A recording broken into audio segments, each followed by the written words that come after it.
Next story.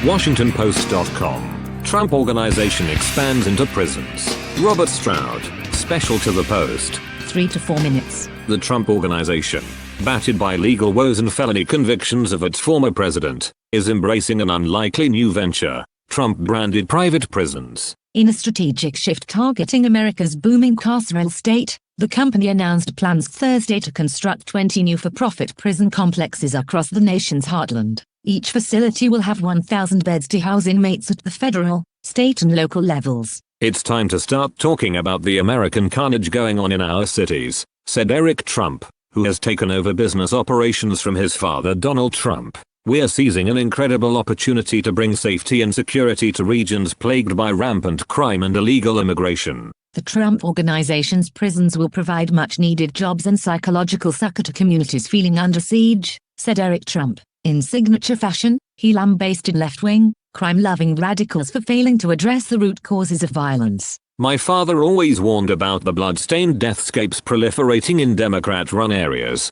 Trump said. With law enforcement unable to maintain order, the solution is to rapidly expand our prison capacity. Former President Donald Trump, who previously derided many U.S. cities as crime-infested hellholes, was effusive about the new venture in a Truth Social post. Despite being disenfranchised following his felony convictions in New York, the ex-president sees prisons as an encapsulation of his law and order political brand. I alone can fix this pathetic self-destruction of our once great cities with common-sense punishments for criminals, murderers, rapists, you name it, Trump wrote. Packed prisons, heavily fortified and properly run, mean punishment and bad things happening. The first Trump-branded lockup, tentatively called Patriot Containment Center 1, will be constructed in the rural plains between Kansas City and Wichita. The complex of cement and steel buildings will have all the luxurious Trump trappings, including a golf course for guards and a Trump steak and jail eatery for visitors. This in direct contrast with the dungeons and dank oubliettes that await those unfortunate enough to be imprisoned in these brutally efficient complexes.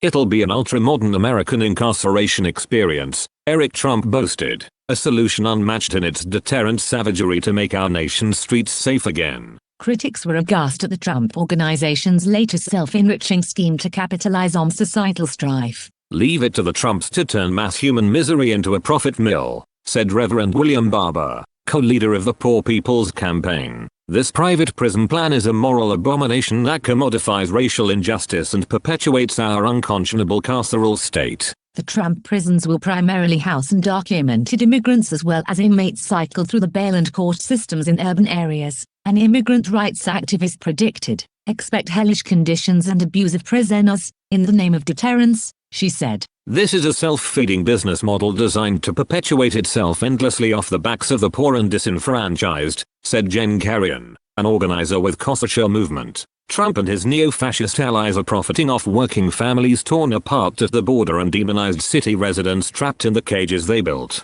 But for rural counties in deep red states, the Trump prisons represent an economic godsend and cultural affirmation of us versus them hostilities. The prisons are expected to offer a wide range of employment opportunities, from construction and maintenance to administrative and correctional staff positions. In regions struggling with unemployment and economic stagnation, local leaders have voiced tentative optimism about the potential benefits. This initiative could be a game changer for our community, said Mayor John Davis of a small town in Indiana slated to host one of the new prisons. The jobs created by this project will provide much-needed economic relief and stability. My folks are thrilled to have these patriot prisons coming to protect our values from big city crime, said Buck Sumter, a county commissioner in Kansas. Donald Trump tells it like it is, even behind bars. We need him back in the White House to really crack down nationwide.